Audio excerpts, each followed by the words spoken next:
This is what Ace sees every day. He's a 4-year-old dog. His owners left him here at the Society for the Prevention of Cruelty to Animals, also known as SPCA.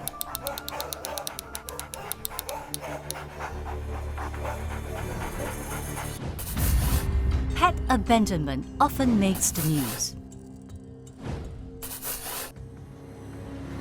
According to figures from the SPCA, they attended to 285 cases of pet abandonment in 2023, up by over 190% from the year before. But that's just the tip of the iceberg.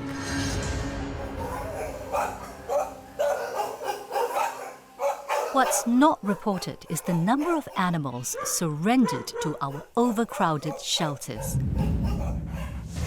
In this episode, I want to find out why this is happening and what happens to your pet when you give it up.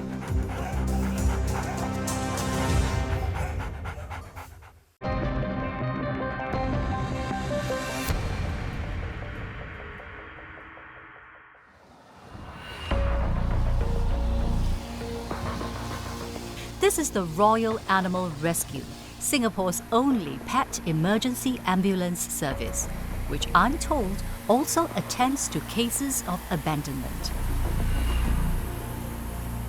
Just a few months ago, it was maybe we get one case a month, but in these past couple of months, we've been getting maybe 1 to 2 calls per week. Wow, 1 to 2 calls per week? Yes.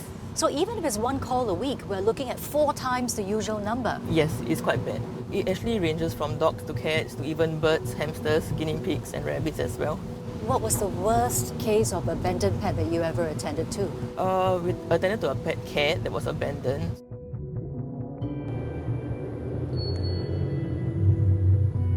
So the fur was all matted up. Its claws were also too long to the point where it was actually peeling off the skin. We also had open wounds because of some skin infections as well. It was an emergency case because the cat's health was deteriorating rapidly. Take me through what happens when you receive a call to rescue an abandoned pet. So normally a member of the public will actually give our 24-hour hotline a call. The dispatcher will then see how severe the case is and they will assess the situation via video call. And then they will, based on the severity of the case, dispatch our ambulance over to respond to the animal. Then we'll bring it to a shelter. SPCA, a shelter that we work closely with. Just last week, they mentioned to us that they only have 3 slots available for abandoned cats. They are really struggling at the moment, and people that are surrendering pets is also causing them to struggle. So people who own pets, most of the time when the pets get sick or they get old, and they cannot financially commit to the animal anymore, they tend to surrender these animals to the shelter. Apart from the SPCA, there are 10 other shelters that take in unwanted pets. So here I am at Singapore's largest animal shelter facility, the Animal Lodge, located in the western part of Singapore. Hi, are you a volunteer? Oh, yes, I'm a volunteer. And these dogs are from the shelter? Yes, this one is Scarlett and the other one is Jade, but they are quite shy. This place reminds me a little of dormitory. The volunteer told me that those 2 dogs have been here for at least 5 years, and there's only a very slim chance that they will get adopted ever because, they're just not cute and fluffy.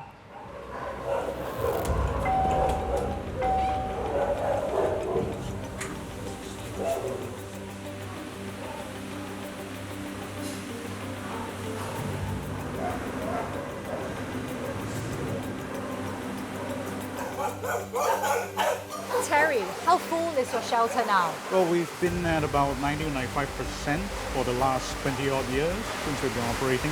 And we usually leave the last 5% to 10% for emergency cases. Help me to understand this. If you're running at full capacity for the last 20 years, how do new pets even come in? The new pets only come in only after we have adoptions, the death of a senior. Because for our cats and dogs, we take care of them for life, so we do not euthanize them. How many requests for surrender do you get? As little as 1, as many as 30 a week. 30 a week? That is insane. What period was that you got 30 requests? This was shortly after the work from home phase during COVID came out. Oh my goodness. Hey Marcus. Hi, come on in. Thank you.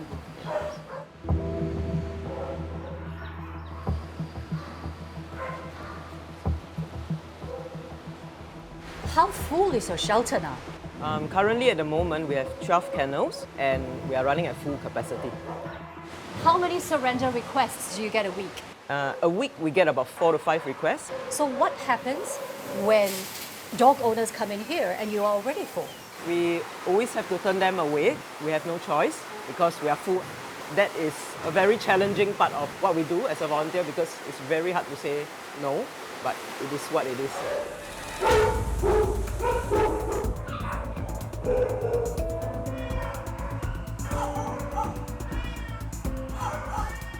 Are you running at full capacity? Oh yeah, very much, yeah. Have you- It's been like that for the longest time. How often do you get requests for pet surrender? Oh, almost every day. We get requests for pet surrender, and some of them threaten to abandon the animals. We don't want to accede to the request.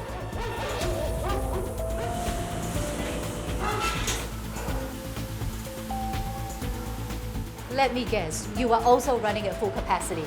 Yes, we are almost always at full capacity. At the shelter, we have about 60 dogs that we can take in at any one time, and we are always at like 95 to 100%. It's definitely more than we can handle. The shelters are trying their best, but it's hard not to see these kennels and spaces as prison cells. The facilities rely heavily on volunteers to help walk the dogs. Otherwise, these animals will be caged up all day to prevent them from escaping or hurting each other. Imagine staying in your little kennel, surrounded by 3 walls and a metal gate all day. I've been told that one of the reasons people give up their pets is because they can't afford to pay the medical bills. And volunteers like Joanne are noticing a worrying trend, resulting in pets needing more medical care than ever before.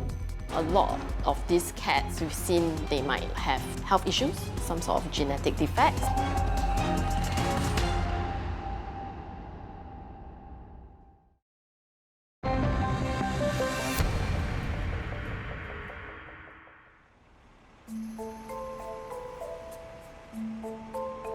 I am at a photo shoot with cat rescuer Joanne Chong.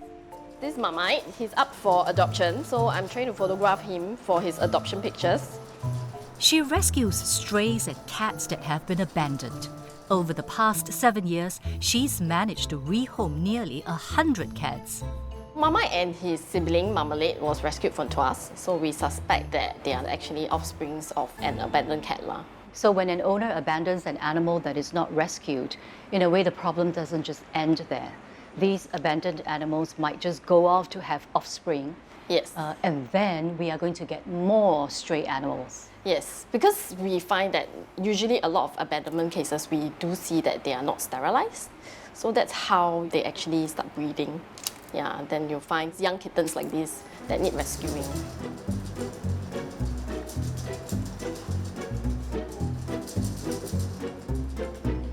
Oh my gosh, photographing a cat is a lot harder than I think. Do you get it? Do you get it? I got one shot, I think. Let me see, let me see, let me see. Let me see. Basically, we've taken in about 10 cats within 2 weeks. It's about twice what we usually see. Behind this increase in the number of people giving up their cats is a worrying trend. So that's another reason why people give up their cats. Let me show you. I need my phone for this. In Singapore, you need to have a license to breed animals, and these people, they don't have license to breed these cats. So that's why they are known as backyard breeders. So what you're saying is that these aren't pet shops? Yes, they breed at home. Oh gosh, these are all pictures of kittens. Oh, so cute. Yeah, exactly. Oh It's my so cute, gosh. right? And then that's when you will be attracted to buy from them. This makes it so real because I'm looking at this cute little thing. It has a name, it even has a date of birth, Yes. and it has a breed. She's adorable. So if you can see here, they told me the price is 1K.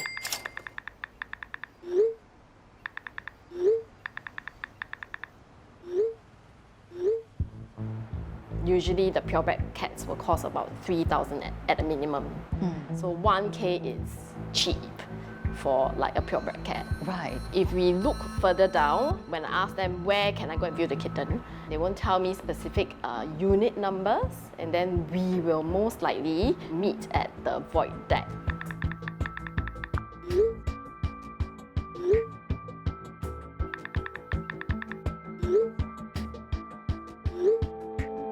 So there is no traceability Yes. to their actual identities. Yes. So I suspect that about 30 to 40% of the cats that I've rescued before were actually from backyard breeders. How do these illegal breeders contribute to pet abandonment and surrendering? So these backyard breeders, they sell their cats so easily, and there's a low barrier of entry. They don't have to do any home screening. So the people who buy these cats tend to have a more casual attitude towards pet ownership. So they are more likely to, once they think that the cats are no longer cute, they'll dump them out, or they will just give them away. Another reason also, a lot of these cats, they might have health issues, some sort of genetic defects. Because usually backyard breeders don't do genetic checks. Perhaps reputable breeders, they do checkups, make sure that, genetically, maybe the cats are healthy to breed. So it seems like the cheaper pedigree cat that you bought from an illegal breeder might actually end up costing you more because of health reasons. Definitely. One thing that stuck with me after talking to Joanne is the cost that comes with owning a pet. Prices vary based on the species and breed. Take a small Chihuahua as an example. Buying it from a pet store could cost you around 4,500 Singapore dollars. Dog food, about $80 a month. Basic grooming packages up to $140 or more per visit. This is not including medical fees, which have gone up by as much as 20% over the last 2 years.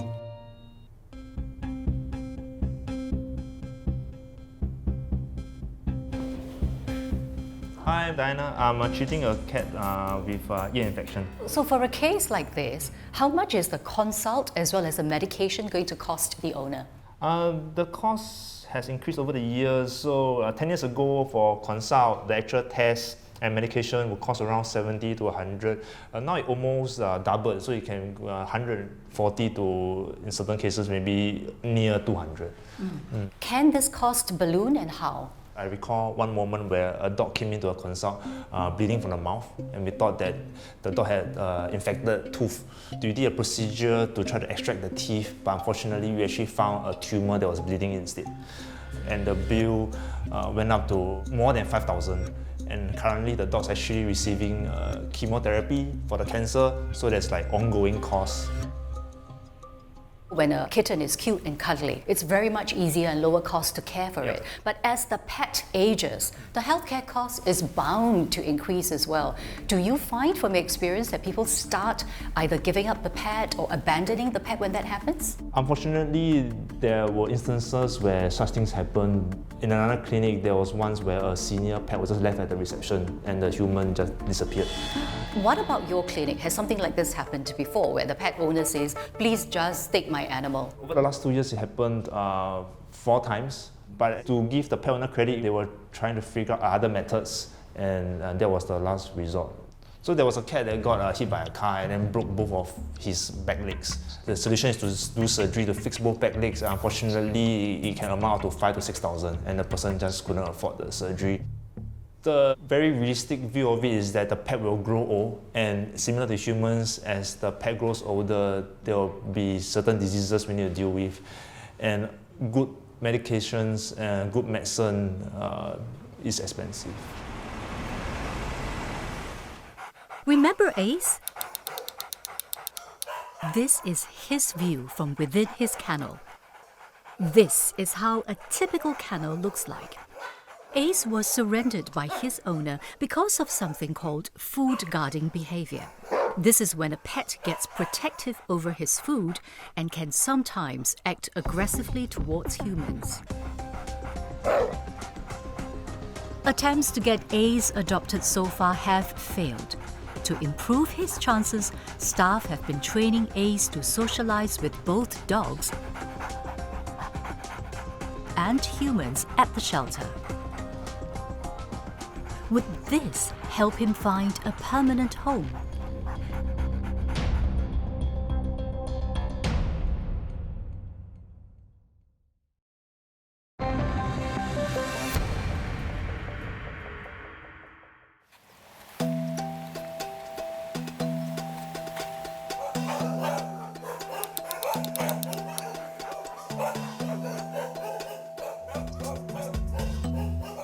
Hello, Ace. Wow, he took that as a command to sit. Good boy, Ace.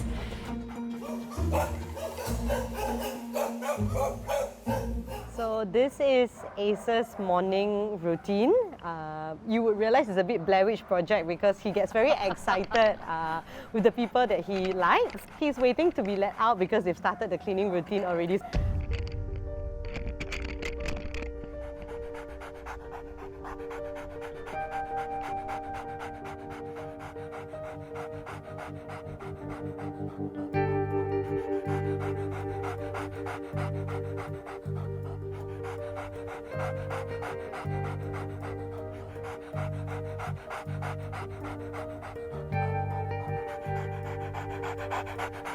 This was heartbreaking for me because I don't see things from this perspective. Their entire life really is within this area, right? So the only thing we can do is to find them homes fast enough.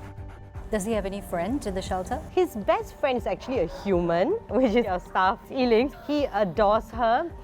In fact, when Eiling is around, we have to be really mindful because all the energy and love is for her. So they've developed a very strong attachment for each other. But he's made so much progress. If he gets to a home, it'll be even better because then you can really start the entire socialization process. That was heartbreaking, that last bit for me, just to realize that when we all go back home, they're here. And we can't have our staff sitting here 24/7. They also need to go back home. And it's hard to see it from the animal's perspective. Do you think that he will ever find a home? He is a lovely dog. I want to say yes, but there's so many animals looking for homes. So I'm hopeful still, but it will take some time. And any day an animal has to spend in a shelter, no matter how much we love them, no matter how safe we will keep them, it is still a day away from a forever home, a place where they can exercise their freedom, be themselves, be with people who can spend a lot more time with them. Regardless of how kind you guys are to them, it doesn't take away the fact that they live in a prison-like condition, and I don't think pet owners realize that. We try our best, we make sure it's clean, it's secure, but the bars, we just cannot do anything about it because you want to make sure you prevent fights between animals, you make sure that they don't escape. How long has your longest resident been here? The longest resident who has been in shelter is Cliff, who just celebrated his 10th birthday with us last October. He's been with us since he was a puppy. It sounds like a horrible question, but do you think Cliff is going to die here at the shelter? I really don't know. Unfortunately, we have many such cases. What more can be done to stop people from giving up their pets in the first place? I think a lot of people, even during COVID, who bought pets on a whim. And I think when you buy pets, the education at point of sale is so important. It's another family member that you're bringing into your life, and the commitments that you need to be aware of. Do you think at the pet purchasing level, enough is being done to make sure that potential pet owners are being counseled? I think pet shops are doing the bare minimum at this juncture. Firstly, an adoption counselling, as you would have it in an animal welfare organisation, is quite different from a mandatory briefing that is provided in a pet shop. In a shelter environment, we can actually reject someone and say that, no, I don't think that this particular dog is suited to you. For example, for Ace, we know that he wouldn't do well in certain settings. We ask a lot more questions. The second is in terms of transparency, sharing about any potential medical conditions that these animals may already have in a litter that they have in a pet shop, that it's likely that one or two of them may not be as healthy as the others. Are they really sharing all of those health concerns with someone who is, going to buy a dog? And my last concern is really about whether breed-specific care is being communicated. For example, if you want to now get a husky, right, like you need to make sure that you understand that there are certain conditions, there is a certain level of comfort that you want to provide the animal. So often we hear from pet owners that they were not told all of these things at the point of buying. That said, pet shops are subject to some guidelines. They aren't allowed to sell pets such as dogs, cats and rabbits to anyone under 16. Both the pet shop and buyer must also sign a pet purchase declaration form, which includes a checklist that pet shops must use to screen buyers on their suitability to own a pet. But how thorough are these checks? There's only one way to find out.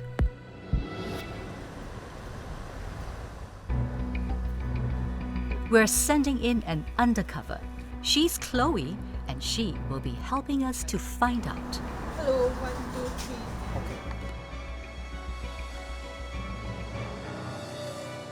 Hello, yeah, I'm interested in getting a puppy or a dog. So what's the step-by-step procedure if let's say if I want to get a dog today? If let's say you're going to get the dog today and you want to bring it home today, also can. Okay. All you need to do is just provide us some details. Then bring home the puppy. Just straight away bring home the puppies. Do I need to declare like experience or like... No need. Before we release the puppy, we need all these details. For example, do you have a history for taking care of dogs, how you take care, and then you consider before affording. Okay, so what if I don't hit one of the requirements? Like, let's say I'm not very sure about certain things, then will you still be able to send me the puppy? Of course. That's why we're informing you. We need to educate you how. Do I need to declare anything? Not necessarily. How many dogs? You just have to do a license transfer online to under your name. Can really. Yeah. The dog is ready to leave anytime. Okay. As long as your home is ready lah. Do you have like any checklist or requirements that like you need to fulfill before you sell me the dog? As long as you are above 18. All 10 pet shops Chloe visited were willing to sell her a pet the same day. While 5 of them did try guiding her on how to look after the pet, for some, the entire transaction took just minutes.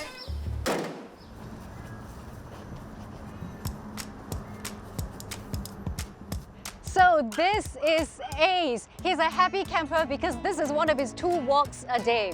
Every day that Ace spends at a shelter lowers his chances of getting adopted because people tend to prefer to adopt younger animals. And I don't really want to see Ace live out the rest of his life at a shelter. So if you want to adopt Ace, please contact the SPCA. The details are at the bottom of the screen. Ace! Ace! Good boy!